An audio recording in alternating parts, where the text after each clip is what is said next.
the mouth to the Shivering Isles. Look at the difference, the graphics, how sumptuous it is, the detail on this. Not just on the backgrounds, not just every leaf on a tree, but looking at the clothing, at the uniforms that they're wearing. I mean, he's wearing leather, and he's wearing some fur, and you're seeing all the details on every little thing.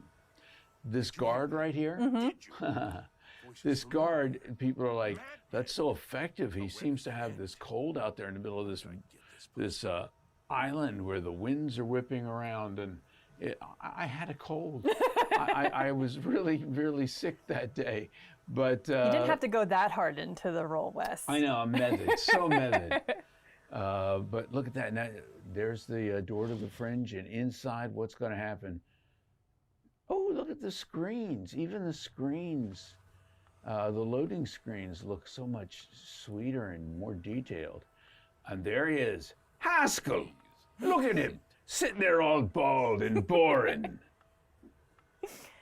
Haskell, your room's very dark, just like your personality. Hurry up and talk. Oh, look at the detail on Haskell's face. You can really see what living with Sheogorath has done to him. He looks like Marley's ghost there. I mean, this is the first time you're seeing the remastered, This is the first time I've seen any of this, and the detail and the expression on the face, he just looks so weary, so put upon. Well, it's been almost 20 years, so we've had a lot of ability for technical advancements from there. So yes, and imagine and age, I guess. 20 years in the service of Sheogorath is going to age anybody. Yeah, right? absolutely. I like his puffy sleeves there. That little Seinfeld puffy sleeves. Now, what would you say your favorite role has been for Oblivion, or which character do you feel like you gravitated the most towards? Well, that's the thing. People ask me all the time, who's your favorite character to play this? And that's a Sophie's choice, because you bring a little of yourself to every role you do. You got to bring, these are all like my children. So, I mean, I love Lucian. I love Sheogorath. I love them all for very different reasons. I remember working with Mark Lampert for this game, and we're doing the same Imperial Guard voice, even the Gray Fox, like capital, but he's still very much the Imperial. But then he gets to Lucy and he goes, this guy's a little different, a little darker, a little more macabre. So I think about it for a second, and I start going into this thing, and in my mind, you try to get an image of who the character is. And for me, he was twisted and gaunt and bent and just insidious. Does it take you, is it that quick for you sometimes when you get a breakdown of a character? Sometimes it can, and sometimes I take time. Sheo was a different thing. But with Lucian, I had a, come here, Bubby. It's okay. With Lucian, the image I had in my mind as I portrayed him at first was completely different from the image of what he ended up looking like. You know, he ended up looking, they made him this gorgeous guy, you know, and when we're looking at him going, oh my God, he's gorgeous, and he has a heart of darkness, the perfect man. So, but he was so much fun to do. And people say, do you know what happened to him? Spoilers. You just finish your lines. So when I'm playing the game and I get to that point in the game, I'm like, oh, you know, I'm experiencing it as well. And, oh, look at this, the butterflies. The breakaway into the Shivering Isles and the butterflies. That is beautiful. And Haskell's out of there, man. It's quitting time. Look at that. Through the fringe of madness. Yeah, with Sheogorath, I had about a week to prepare. And I was told, we want something a little more stand-up, but we want him to feel dangerous but funny. And they said, maybe something like Robin Williams. And I thought, no, Robin Williams was a bit too cuddly, you know. As Sheogorath, I'll skip rope with your entrails. I don't believe you. So, admittedly, that would be an interesting thing to see Robin Williams talking about. I know, but I thought, where could I find my inspiration for this character? And I started thinking about different stand-up comedians who would I find dangerous, that I would love to have a drink with and laugh and joke, but afraid they might beat me up at the end of the night. And I came up with Billy Connolly, the Scottish comedian. Oh, yes. But I thought, I can't just do a straight up Billy Connolly. He can be my spirit animal. But it didn't seem, it felt too, he's not Scottish. And I thought, well, I've got this friend who runs the Irish Channel down in DC. His name is Tom Stack. And Tom is he's from Cork, Ireland. And so there's this Irish accent. And I thought, what if, because he's got mania and dementia, this character can go between an accent fluidly. Like you think he might be Irish, you think then maybe he's Scottish when he gets more manic. But what happens when he gets deadly serious? There are a few moments where it drops completely. Why? Because everything else is an affectation. He does what he wishes to do. And so, like the brain pie line, where you'll hear all three separate things. Mm-hmm. And he's like, and he starts wondering what you're like, perhaps brain pie. Perfect! Care to donate? That adds an extra layer of terror to his character, for sure. And you just don't know where he's going to land with some of these things. Whether it's friendly, whether it's deadly, whether it's over the top, whether he's crazy mad. I just had to sit there and let that thing flow back and forth. And I think from what I was told later, Todd was listening to it and they weren't expecting that. And so it threw him off a little at first. And then the more he listened to it, the more he was like, oh, no, I like this. I like this. And that's who Sheo became. And you define the character through multiple games and multiple universes. Yeah, and it's a beautiful thing to be able to, I love more than anything trying to figure out who a character is. And the Rubik's Cube of their personality and the whole thing. And I imagine, though, that though the character is designed by somebody else, that you get to input a lot of your influence and sort of direction on it, even still. Well, you have to bring a sense of life to it. Mm-hmm. Whereas when someone is writing it, they're bringing their sense of life to it, their experience. But you don't know their experience, but you know the circumstances of the character, and you can build something upon the character, and then, live in that space, become somewhat that character, which is why every one of them become like children of mine. I hope you don't become too much. Oh, no. There are some days. The one I don't want to become the more like is Hermaeus Mora. And that would also be terrifying, yes. Yeah, Mel Blanc used to look at the photographs of the characters that he was doing and would base them on that, like Sheogorath from Morrowind. I saw him. So every one of the Bretons seemed like an old bald guy with a goatee. But you look at Hermaeus Mora and you're like, a million eyeballs and a million tentacles. What does that sound like? And, I worked with D.B. Cooper as the director for the ESO. Mm-hmm. And we had to do some adaptation because he was very slow and ponderous in some of the earlier games, and with clips and lisps and clicks and all this. But I adapted it but kept it the same as well. And the explanation that I come up with, why does he sound a little bit different? Where on Hermaeus Mora do you see a mouth? I don't even want to know where the mouth is, honestly. I know. I think you're hearing him telepathically. And just like with every telepathic thing, you may have a better receptor to hear than another character would have. Yeah, that makes sense. sense. Some people would have a less sensory perception, and so it might be a little more muddled. It might be a little more clicky. It might be a little draggy, because that is how your extrasensory perception of their voice is. However, if you're a little stronger and you've got a little bit more going for you in that regard, suddenly it's a little clearer. It's like the difference between the Beatles listening to Helter Skelter on vinyl, then later on CD. Oh, it's so much clearer. Manson was like, I wasn't meant to kill anybody after all. So yeah. Okay. That's there. Long answer, but it's a perfect I answer. love doing it. I love doing it. And I know you don't have necessarily a favorite character because they are your children, but do you have a favorite line that you've done, or at least like maybe a handful of lines? I do love the line where, Lucy and LeChance does say, "I don't spread rumors, dear child. I create them."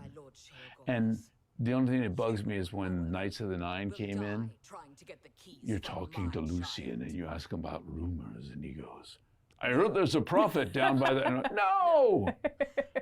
No, Lucian, come on, man. It's just the time to do them. It's fine. Don't worry about it. I do love some of those lines. The cheese line really took off. I mean, the cheese for everyone. I mean, I got you this time specifically. I know. Look at that. Cheese for everyone. It was just a couple of lines in the middle of Oblivion, and it took off and had a life of its own. I mean, who doesn't love cheese? Though, Everybody loves cheese. If somebody said it to me, I'd be really happy. Yeah. I went to Amsterdam with the ESO crew, and went to a cheese shop, bought a bunch of cheese, and took a picture out there, and everybody was just like, "Well, there he is in his natural habitat. Cheese!" And it wasn't enough for everyone. Sorry. That would have been a lot of cheese. You probably would have we had to ransack the whole shop. You got to go through customs. It's difficult. Nobody wants to deal with that. Yeah. How much cheese do you think you're going to eat, sir? Enough. Enough cheese. Is there ever enough? There's never enough cheese. No, we're still in the Shivering Isles, right? Mm-hmm. Yeah, I think we're going to traipse around the Shivering Isles for a little while. And look at some of the faces, and the hair is so much more defined. And this is something that does come in the remastered. You get all of the DLC with it, so. Oh, that's great. Yeah, so it's the full package. So you get Knights of the Nine. Mm-hmm. You know, Pelin the White Strake. I was Pelin. But it's one of the ones that people don't think about. What's the guy's name? Begins with a U. Lives in a cave. You get the staff of Sheogorath from him later. I'm looking at my friends off camera. I forgot that I'd done the character. Oh, really? And I'm playing. I guess when you do so game. many, it probably is just like kind of blurs together unless it's something like really big, right? Some of them really stand out. They're much bigger, but I was the torturer. I was the guy as the Hermes Columbus, the suicidal guy. Mm-hmm. Those are all fun roles to play. But I love how the suicidal guy is begging you to kill him, and at the end he's like, "What are you doing?" But all the voices in this are the same, so we get to hear this fellow right here, yeah? Yep. Craig Seckler is the adoring fan. And seeing him wearing one of those... I didn't murder him, I swear. I mean, not yet anyway. Look at that. Should I? Yeah, in tribute to Craig. How do I look? Lovely. It's lovely. My sword. Like a rock star. Should I just keep this on the whole time? Man, you got through that lockpick quick. I remember we did an Oblivion stream. That's a little different, isn't it? A couple years years ago. And it was like torture watching my friend try to do the lockpick and just failing every single time. But yeah, the same lock. Watching someone play a game is fun, like this, when you're battling skeletons. When it takes them an hour to pick a lock, and they're saving and going back again and again and again, it's like, call me. It's funny at first, and that was a live stream too, so it was funny at first, but then it's just like, okay, all right, and then stream's over, rage quit, Lockpick, the live stream. So can you tell us anything about your first interaction with Bethesda Game Studios, like how you started with the team here? My first game was Morrowind, and I went. We were recording at a place called Absolute Pitch in D.C. A fellow by the name of Chip Ellinghouse was recording us, but my director was Todd Howard. Oh, nice. Yeah, and we sat there and went through all the different characters, the Bretons and different Daedric gods and some orcs and all sorts of things. We were having a good time. I do remember going down to Au Bon Pain and getting, taking a break and getting a chocolate croissant and just chatting and walking. And the thing is, Todd's always been very passionate about these games, you know.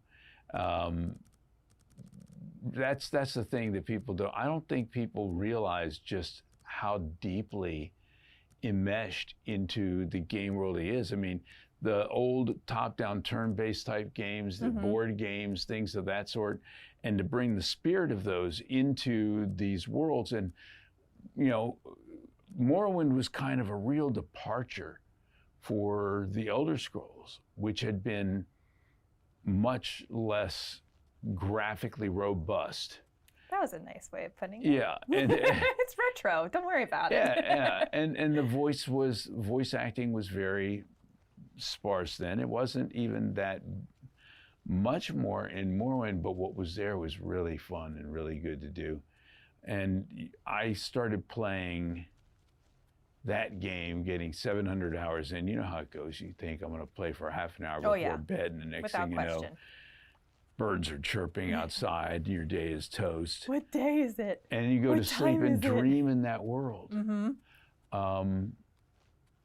Which was interesting because I had not had the experience of I've done some games and things of that sort. I played, I think in Unreal 2, like 200 different people dying in 500 different ways. Oh my gosh. I was basically the equivalent of a Wilhelm scream. And this one I really wanted to play, and I got into it, and I started dreaming in that world. And when I started voicing Oblivion, I knew where to close my eyes and see the world around me. Now, maybe in Oblivion I didn't see any silt striders, and there were no boots of that would help me fly from one end to the other. Thank God there were no cliff racers. You mean you don't want to hear the screaming sounds of the cliff racer as you close your eyes and try to sleep? I got some real Samuel L. Jackson choice quotes in on those cliff racers along the way. Yeah, but I saw that world. And I lived in that world because I lived in the world when I was playing the game. And I discovered something. The more you play the games, the more immersive your performance can become because you know the world not like everybody else is going to know it. The games become so, like almost virtual reality. You're sucked into them. These worlds become sometimes even more real than your own world. I was able to take, I started working with Mark Lampert, and he was like, with the Imperial Guards, let's go less what you were doing with the Bretons. I want you just to give me, these guys are full of testosterone. And we found the voice that we wanted for that. And so the Imperial Guards are the first ones that I did. But then I started doing some of the other characters around it. I'm really proud that Lucien Lachance was one of the first voices that ever broke through the voice class system in Elder Scrolls. And by the time Shivering Isles came around, we had a bunch of different voices suddenly. It really changed things a lot. So watching it grow and doing these things and to be able to perform alongside folks like Linda Carter, who's been in these, that our party for Oblivion, a lot of the big game parties have been pretty crazy at different places. Oblivion, in a way, was kind of a lot more sedate, but still was big at the time. We went on like this one cruise ship on the Potomac where they had dinner. And we're all out there and hanging out and eating dinner, going up top, recreating Titanic scenes on the edge of the boat. As you do. As one does, yeah. And it was so fun, and getting a chance to see and talk with Linda Carter, who it turns out is also a huge Washington Capitals fan. Also a win. Yeah, and that the Capitals stuff came into play because when I started doing the arena announcer, I'd been doing the Capitals for about, I guess we started recording this, what, in 2003? Mm-hmm. So I'd been the arena announcer for about 3 years. And I was learning who I was and doing things. And I asked Mark, how do you want to do the arena announcer? He's like, you know, kind of what you're doing with the Caps, only on steroids, because these are gladiators. I thought, okay. So I brought that oomph. I unleashed From the diaphragm. fury. Yeah. You know, good people of the city of Cyrodiil, welcome to the arena. And I started taking some of that I did with Oblivion and bringing it to the Capitals. And the two of them began to merge together until I became sort of over the top with people going, you're not old school. You're not classic. You're just a rebel punk is what you are. I'm like, okay, well, that's fine. So I'm a rebel punk, but I'm out there unleashing fury. I'm a fan with a microphone, and I'm going nuts. And a lot of the development into that started with Oblivion. What's really weird is that I've been doing that now for 25 years for the Capitals.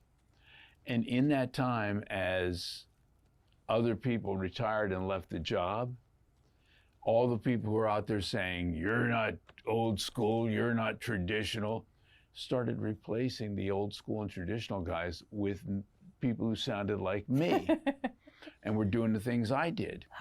So 25 years later, guess what? I'm old school, doing what I did when I was a young punk.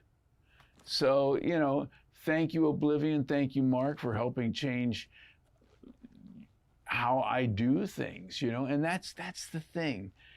Over this period of time that we've done these games, over this period of time that we've worked with all these different characters, I'm constantly learning and I'm constantly growing and constantly grateful for the opportunity to bring new characters to life, like Johannes Verlaine in The Gold Road, where it was very emotional. It was a very emotional piece, and I was able to, as a parent, everybody has regrets, you know? No matter how good a job you've done, you have regrets.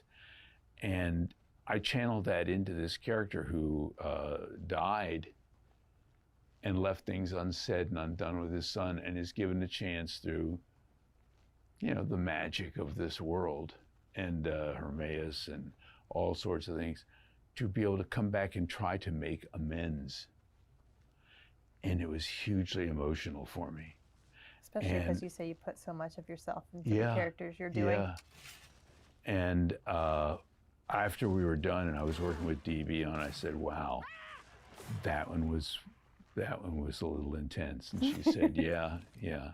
I love working with her. It's like a waltz. It's like a dance, you know. But I see something after the game comes out. Somebody has a photograph of some dog looking really sad in the back seat going, who is the actor for Johannes Verlaine? They just killed me. And I'm like, yes. Nailed it. Because if you don't feel it, they don't feel it. And I'm a fan of the games. I'm a fan of the worlds.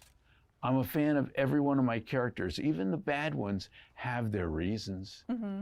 And if you can get into that, and if you can feel that, and I can make it real for me, then maybe I'm making it real for somebody else. Absolutely. And it becomes immersive for them, so. Would say without question. Yeah. Well, speaking to that point, what do you hope that players experience or feel from the characters that you portrayed in Oblivion? Who may be experiencing it for the first time, or maybe they're returning to it and having played the previous version of Oblivion. I think that it makes me very happy that these characters are going to get a second chance. The Imperial Guards, you know, even in the strength of I once took an arrow to the knee, you know, even with that coming around, people still remember the Imperial Guards of Oblivion. Oh yeah. You know, I would say I see them probably second or third most from all Elder Scrolls titles, right? I'm looking at Jess over here, another Jess. They jump scared me all Hi, the time. I've got core memories that I just reacted because they would spot me stealing something, and yeah. Well, I scared myself once playing the game. Oblivion, I'm up in one of the towers, one of the Oblivion gates, and I do the Dromora, the Daedric warriors that suddenly pop up and fight and battle in the middle of Oblivion. And it's the middle of the night, I'm walking up a winding staircase, and suddenly I come out, sorry, Finn, and I like, I didn't sign up for this. I jumped, and I'm like, holy hell, I just scared myself. Well, I was going to ask, do you find that you can disconnect from the characters that you've done and your voice in the game when you're playing as a player? Yeah, you know, the thing is, when I'm playing the games, I am the character that I'm, you know, I'm with the controller, that's me, right? Yeah. And then I'll listen to hear if the voice is immersive or if it stands out, if it didn't work. If it worked and it's fine, I'll let it go and I'll just enjoy the environment. That being said, there's something about people who are like, well, what do you play as? I'm like, I play as an Imperial. And they're like, every time? I said, yes, yes. That was going to be a question. Well, yeah. I mean, if I'm going to be out there and I've got a big broadsword and I'm battling going, yeah, ha! It's my voice. I'm the one who's actually doing the battle. As the Imperial, there's something kind of meta about that. Yeah, totally. Don't look at the screen, Finn. Oh, man. No, Feeling don't. a skinned hound. Yeah, you're not a skin hound. You're a furry hound. Sorry, Finn. Yes, you are. So if you, as yourself, as Wes Johnson, were to be in Cyrodiil, who do you think you would be? Would you be like an adventurer or an alchemist or a sneaky archer? Probably an adventurer. I was always the big sword guy. You know, I mean, going out and doing stealth and climbing with trees and hitting people with a bow and arrow from a distance is kind of fun occasionally. But let's be honest, we play this game because we have had a bad day and we want to take a broadsword and chop somebody up, you know, and not go to jail for it. Yeah. Oh, look at that. Which is terrifying, by the way. Yeah, big flame. Ricardo, those are scary, and the liches. And, I was gonna say that while I'm very excited to play this myself, I'm so glad that I have to do it on here because I would be really sucking trying to multitask. I do love the running around, getting involved in things. Now, I know I'm not the only one that at the end of a big session, I save and decide to murder the entire town. Yeah, totally. Gotta That's kill just what you do. Everybody in town. It is always important to save, especially for reasons like this. Pro and tips. Then you come back after you've murdered pretty much everybody, and you go back to that original save. Don't they somewhat be like, That was I'm just feeling like a little uneasy in your head suddenly. what your character was doing, and then it goes back and snaps back into reality. I think all the Dark Brotherhood quests are so cool. The party is a very good one, where you have to go around the party and knock a bunch of people off and they don't know it's you. I mean, who's not had that experience? The amount of diversity and range in the types of quests that are in Oblivion and stories that you hear are definitely exciting, and you can't wait for people to experience those or re-experience them. So when you played Oblivion initially, what stuck out for you? Just, I mean, the vastness of the world, like how expansive it was and how beautiful it was. I'm one of those people that plays where there's a quest marker. I'm just going to go in the other direction. I like, oh, what's over here? Oh, what's over here? And just the amount of surprise and gifts that keep on giving in terms of the world building of Oblivion just was like, it blew my mind. I started with Fallout 3 for Bethesda Game Studios titles. Yeah. So I was like not expecting to, I mean, I knew it wasn't Fallout, but I was not expecting to jump in and be like, oh, this is like completely vibrant and different and exciting. So I just loved that. And From the very beginning, you customization, feel too. pretty guilty about what goes down. Yeah. I personally feel I owe an apology to Patrick Stewart. I've been How could we? I've been in a couple of games with Patrick Stewart and haven't met him once. Got this close at Sutton Place Gourmet in D.C. Someone's like, Patrick Stewart's downstairs ordering a sandwich. I'm like, Patrick Stewart eats sandwiches. We have that in common. I eat sandwiches. And by the time I got down there, they'd this place that is notoriously slow at putting out sandwiches got his lickety split and he was gone. Oh man, I can imagine. Yeah. Here you go, Wes. Oh my goodness, grand look reveal. at that. Oh, well, look at the hair. It looks like I've been using a little Grecian formula. So what do you think now, almost 20 years later, seeing this take on Sheo? I've always loved this Sheo. I've loved this outfit. He looks a little bored. I think he's just not mad enough yet. He'll get there. Oh, I saw, let's see the expression changing slightly. I love the hand tap. Yeah. But I think he looks a little bit more like me. Here I've been mantling him all along, and now he's mantling the old me. Definitely the facial hair. You need to get in on like the golden eyes, though. Well, I have those contacts for when I go out to cons and things of that sort. After about an hour, they feel like little clay pigeons on my eyeballs. I can imagine it's probably not very comfortable. But they're great for staring contests. People don't want to continue to look you in the eye. Oh yeah, I can imagine. It's just like darting away, and it's like I can see you not looking at me right in the eye. Yeah. What advice do you have for anybody that would potentially want to get into voice acting or pursue a career in voice acting? I would say first things first, get yourself a recorder, whether it's a handheld recorder, something, we have them all on our phones now. You can build yourself a studio pretty quickly and easily, but you got to work on the dead sound. But just the handheld recorder, get some dialogue and start reading this dialogue. And when I say read, I don't mean read, because it sounds like you're reading, you've taken somebody out of it. Right. If it sounds like you're acting, you take somebody out of it. I need you to just become. Look at those lines and remember that your job is not just to read what's on the paper. It's to bring it to life. And voice acting also includes breathing, sighing, laughing. Make it natural. Bring emotion to it. Try different things. I do a class through a theater lab of teaching video game voice acting. And that's one of the things I work with people on, is you listen to this stuff, you record this stuff, and let it sit for 2 days. Because when you're recording or you're in the moment, ideally, you're 100% in character and you're not thinking about all these things. If you give yourself 2 days distance, you can listen to it a little more objectively. Yeah. And then you say to yourself, that's when your director comes in, or your technical director. Never while you're performing. But when you're listening back to it 2 days later and you go, okay, I could have done this, could have done that, because you're not just training your voice, you're training your ear. And that's hugely important. In anything, to succeed at something, you got to do it.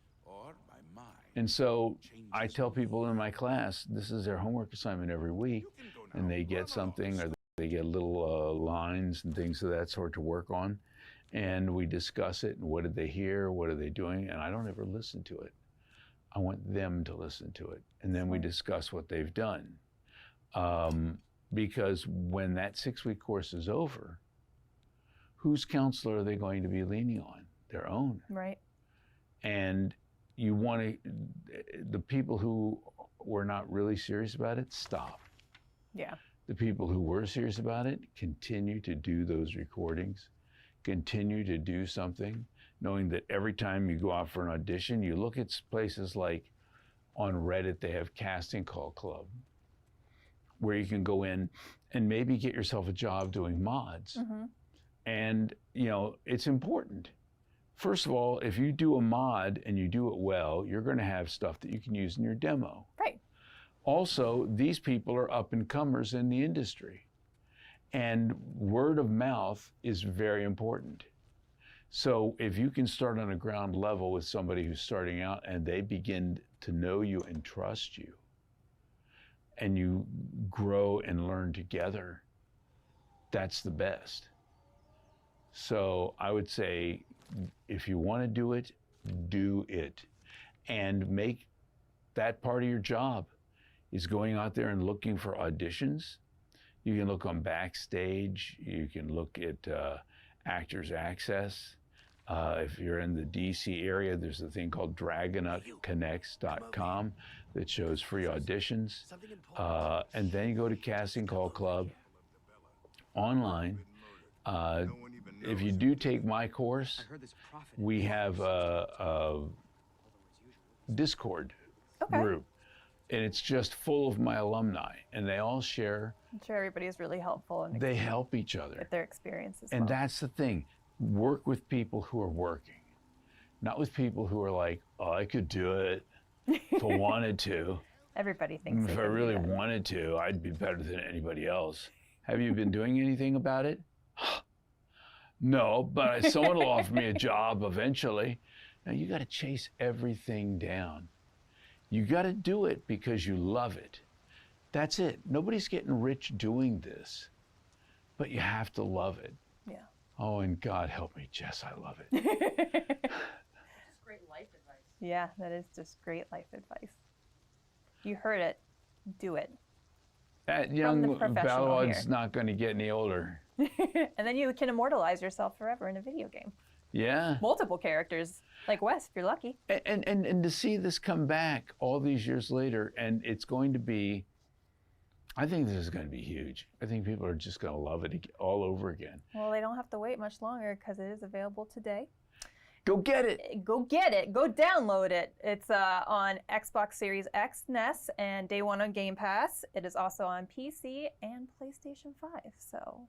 And I don't know what you're waiting for. You're sitting around. It's not going to just drop into your lap. Go find it. Go get it. I got nothing to add to that. I'll get you. Thanks so much. Thank you so much, Wes. And Finn. Finn? You're an excellent co-host, Finn. Finn, say bye-bye to all the peoples. Bye.